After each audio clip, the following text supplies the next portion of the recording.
বিক্রি করতেই হবে। হ্যাঁ বেশ, সাইকেলে তেল বেঁধে ভাঙা, শুধু সিট ভাঙা। ওদের একটা লোক রয়েছে।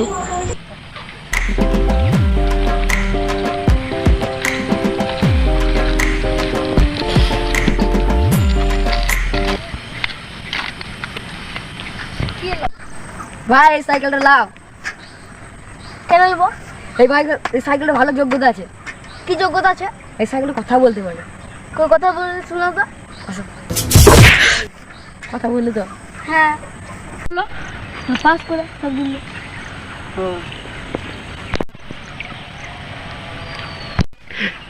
মা বলতে বলো দা। এই রাইডি শুন। মা বেশ কিনবো, কত টাকা নিবে? ওই 10,000 টাকা। কেন 10,000 টাকা কেন? সাইকেলে একটা গুণ আছে। গুন্ডু কি? তুমি যবার পেয়ে যাবে তোমার বউকে গার্লফ্রেন্ডকে নিয়ে, হ্যাঁ তুমি অ্যাক্সিডেন্ট করবে, হ্যাঁ বউ মরে গেলে তুমি মরবে না।